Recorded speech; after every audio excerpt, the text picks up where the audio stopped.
Amazing. Hi, Ophira. Hello. It's so great to see you and to finally have this come together. I'm so happy that basically we could just come to you. I mean, yes, I appreciate this so much. This whole event and everything that I've been watching so far today has just been so exciting and cool and beautiful. And yeah, Georgia, you're incredible. This is amazing. I mean, I'm honored and excited to be in the role of facilitating all of you guys connecting, because one thing is we're bringing this to a wider audience, and another is that we're bringing you together because you can all benefit from each other's work. And I think especially some of what you have to offer, we're all experiencing as greatly needed right now. I'm thinking specifically of your Ask a Crip series when it comes to dealing with isolation and managing yourself when you're stuck in your home. And I mean, you're so much more than that, but that's just one of the elements of your perspective here that I thought would be really incredible at this time, just in our circumstances. But you're also a theater producer, writer, performer. You're also a comedian. You're also a singer, classically trained opera singer. It's just, the list is like forever long. So I had suggested that you just kind of do whatever you want here today. And if you're feeling ready, I will just hand the sound over to you and let you take it away. How's that sound? That sounds wonderful. Thank you so much. Yeah, have fun, Ophira. Oh, yeah, it's so, mentioning I have like this series of Super Crip and Crip tips and Ask a Crip. A lot of my work revolves around chronic illness and disability and the experience of it. I trained in opera performance originally, and then while I was at school for opera performance, I had, that was sort of the onset of a lot of my symptoms. And it was a very sort of jarring transition to go from a program that was very structured on sort of classes and rehearsals and a very specific way of connecting with my voice and with art. And through a lot of my symptoms, I actually wasn't able to sing for quite a while. And I still have moments that I am not able to sing for a variety of reasons. Sometimes it's because of breathing. Sometimes it's because I get very severe pressure in my brain and it just really hurts to have that rattling around, and my body kind of goes, nope, we're not gonna go there. So in my practice in general, I really focus on embracing those parts of me and sort of finding a new way forward. And so as part of that, off the top, I just want to mention, because a big thing that I do is investigating relaxed performance, which is kind of the idea of making a performance experience more accessible for a variety of audience members, especially on a sensory front. And in that way, this online forum is actually kind of perfect. It's wonderful because everyone can sort of do what they need to do, whether that's lying down in a certain position, whether that's moving around while this is going on, whether that's preparing dinner, if that's something that is coming up. So I just wanted to make a statement to say, please embrace that during this time. I think that the different ways that we can connect and experience art are so beautiful. I also want to say that I myself try to practice in a relaxed way. So it's not just for the audience, it's also for performers.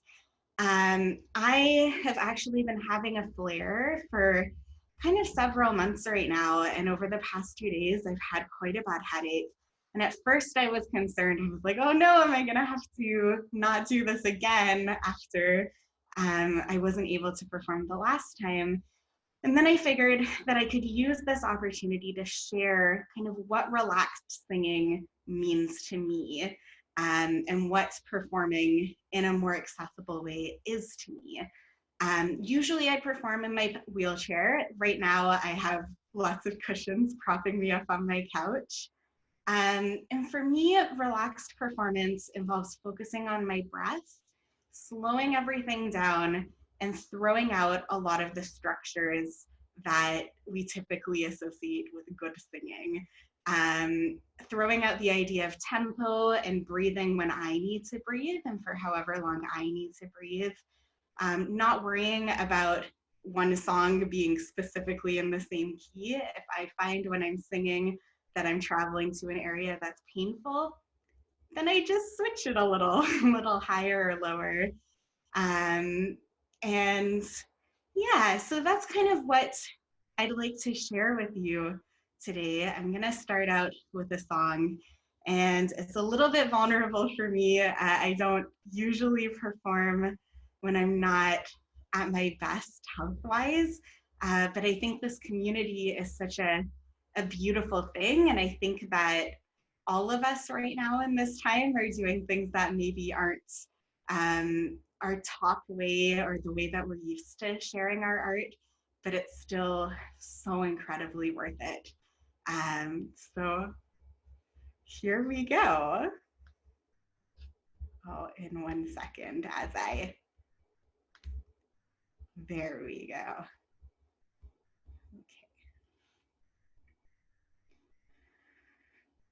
At last, my love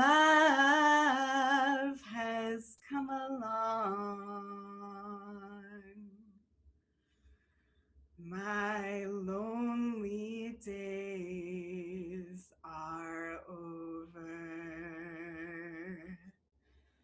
and life is like a song. Oh, yeah, yeah. At last, the skies above are blue.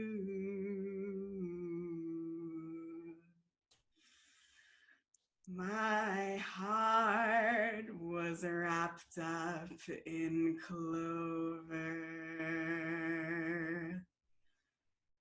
The night I looked at you,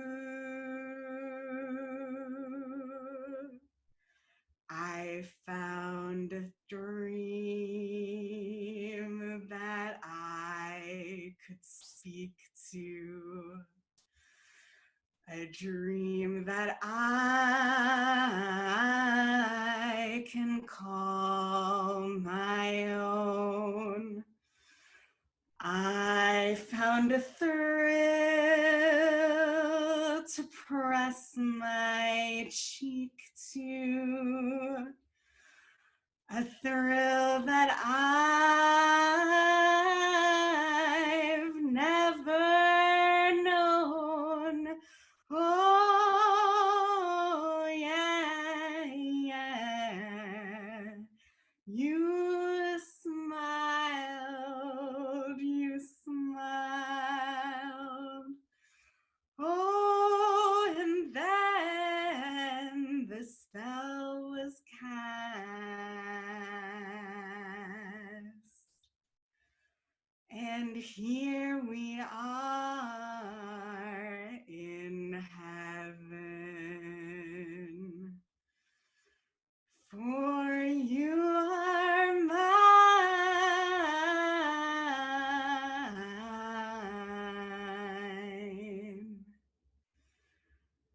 At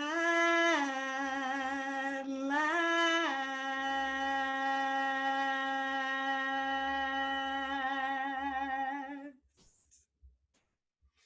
Oh, I quite like that song.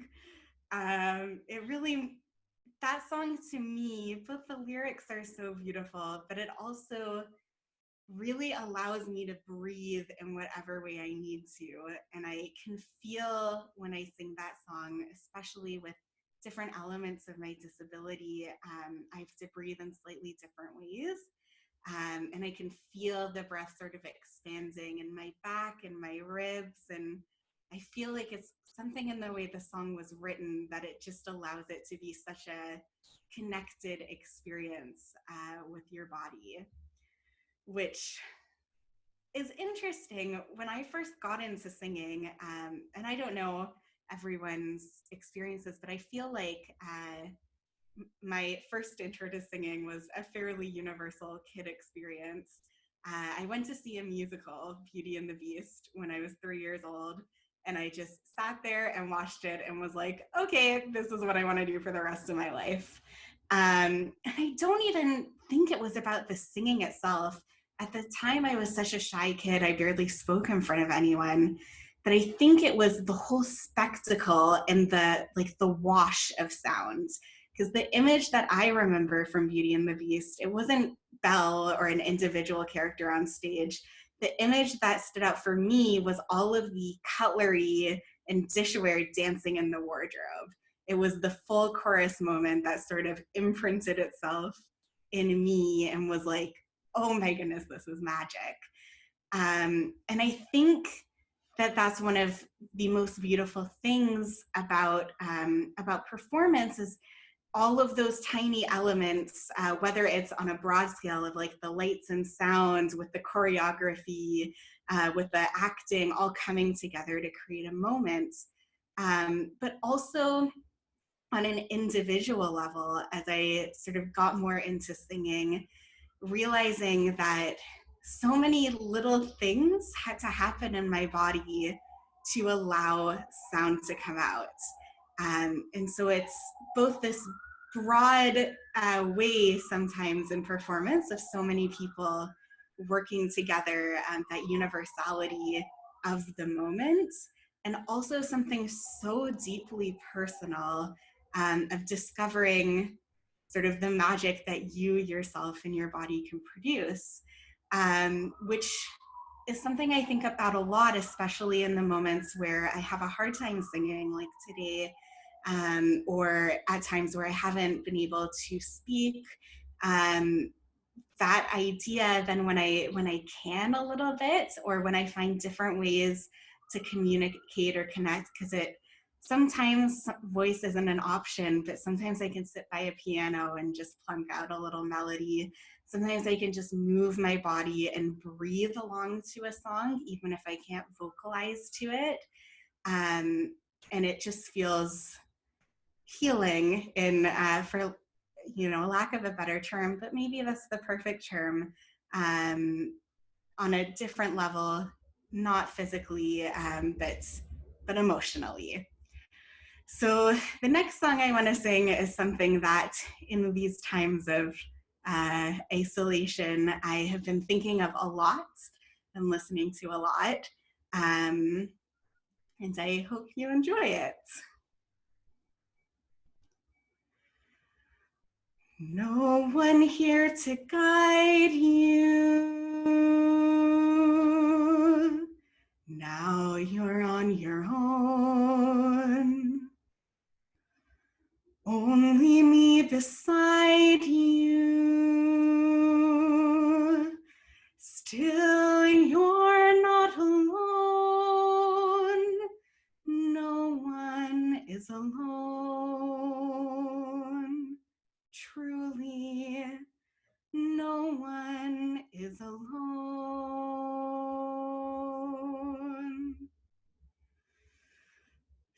Sometimes people leave you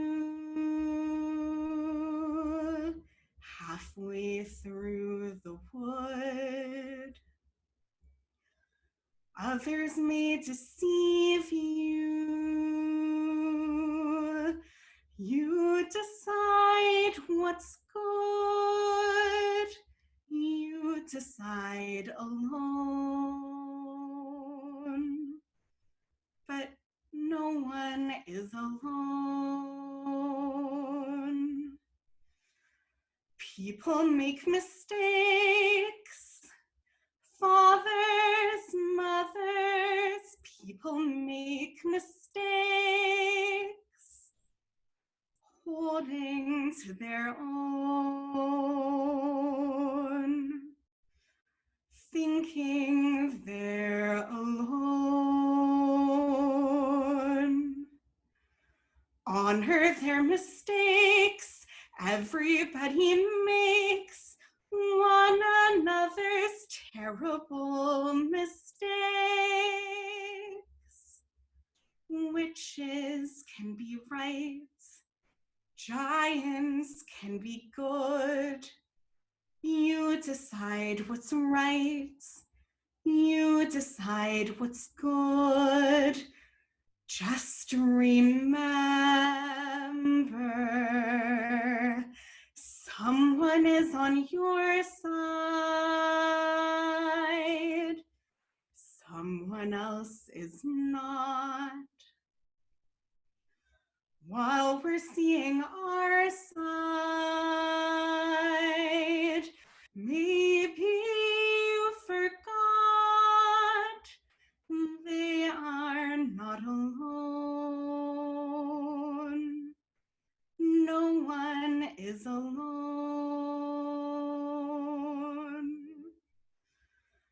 Hard to see the light now. Just don't let it go. Things will come out right now.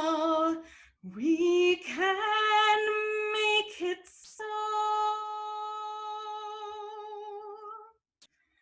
Someone is on your side.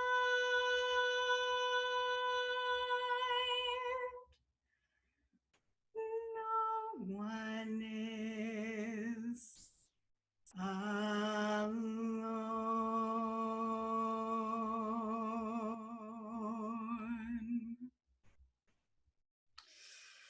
Well, I suppose that song is a teeny bit ironic given that I'm singing it alone in my apartment, having not seen another human being for quite a while, and unsure of when I'll see another human being again. But I think it also is really telling of different ways of connection. No one is alone, even if we all are alone in different ways. If anything, we're all together in that experience. Given chronic illness and disability, I'm actually quite used to spending time in my apartment like this. It's not a new experience, whether it's for reasons of accessibility, of different restaurants or bars or performance venues not being accessible, or due to my own symptoms and needing to rest and be at home. But even though, and I have to say, I'm also an introvert, so I'm quite lucky on that front in this time. But even though I am very used to this, in some ways, there's still a lot of things that I miss, or things that I look forward to.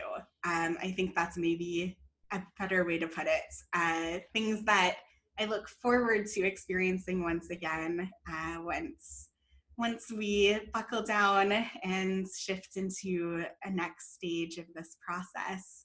I miss little things like people coming over to my apartment. In my introvertedness, I'm a fan of, one human at a time. So I miss having one visitor, a nice cup of tea. I miss being outside, feeling the air, feeling the wind. I tend to, late at night, if I'm out, go quite fast on my wheelchair and just like to feel the wind whipping by. And I actually often sing because I'm going so fast. I figure no one will catch it. I'll be by them before they register what's happening. I miss laughing together in a room with people.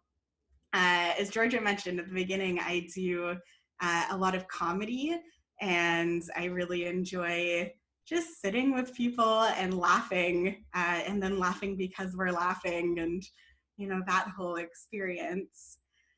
So I guess on that note, the last song I'm going to do is I'm going to end on a comedy song, because I think we can all do with a little bit of laughter. We'll see how this one translates to Zoom world.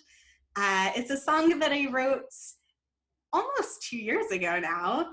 And it's about something that, I was gonna say I miss again, but I will put that I am looking forward to getting back to. So here we go for a little bit of silliness to wrap this up.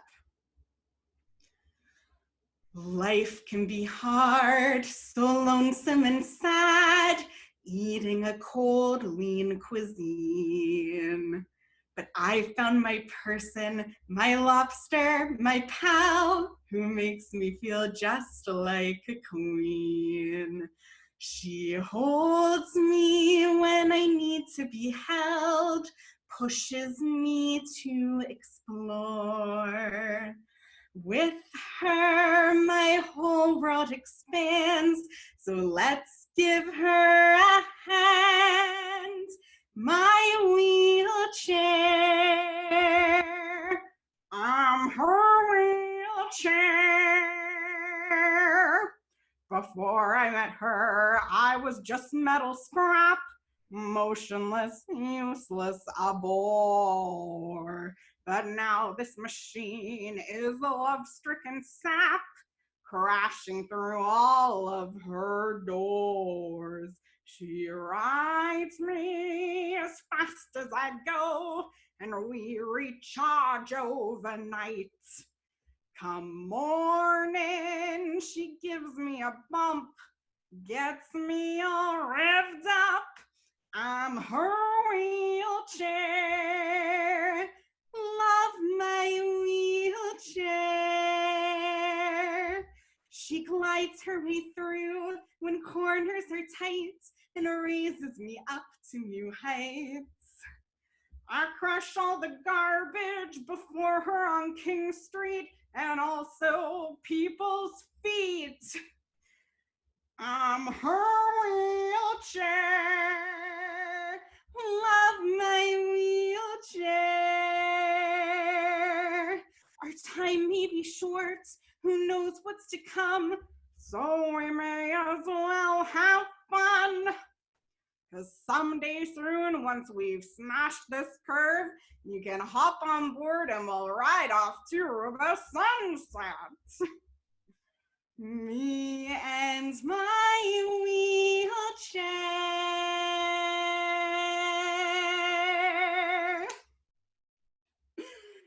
So that is the end of the songs. There's 5 minutes left, so if anyone has any questions, feel free to write something down in the Q&A. If not, I can definitely chat a little bit longer. This is what happens in quarantine. We get quite chatty, or at least I do. Yeah, while I wait to see if anything pops up, I just want to thank Georgia so much again for this really, really beautiful opportunity. And also to say to everyone who's listening that I hope that a piece of the idea of relaxed performance, relaxed being, relaxed singing, and just basically, I guess another way of looking at it is a way of self-care, of doing what you can to look after yourself, and enjoy the moments in whatever way works for you. As they were saying before in such a cool presentation, without that guilt, and just sort of connecting with yourself. Thank you so much, OPHIRA. Thank you. Yeah, this is amazing. I was wondering, as you were suggesting that hopefully people could take something away, is there a specific resource that you like for learning about relaxed performance that maybe we could drop a link in the chat box so people can just get at that when they have time? That is a great question. I can look for specific links, but through my website, I have a whole page about crypt the script is kind of the phrase that I use as the foundation of the framework. And there's a page on my website all about crypt the script and connecting to relaxed performance and some of the different initiatives that I've worked on with some other really cool people. Yeah, so I'd say that for now. Yeah, that's amazing. I just put OPHIRA's website into the chat box so people can find that right now. And yeah, we've got like a 3-minute window for anyone who has something to say, a comment or a question. I also probably could just talk to you for a long time, so I'm trying to like find a nice middle ground between us just blabbing and making some space. The eternal dilemma. Yeah, for sure. Especially when I have the great privilege of inviting people to be a part of this who I don't actually get to spend a lot of time with, and I do have lots of curiosity and fascination about like what they're doing. Um, One of the gifts of this was partially, you know, you finding this accessible in a moment when you otherwise might not. And another is having people like we just had Laurel and David who are joining us from California, and Alyssa this morning, or not morning, wow, Alyssa at 3:30 this afternoon, which is, I don't know, my morning, I guess. She's in Brooklyn. So it's like, yeah, I was so happy that even though we couldn't do it the way I normally would, there's this new avenue, and you all got to be here. And find a new sense of community. Yeah. Yeah. This is the connection we can have for now, and I think it's really great.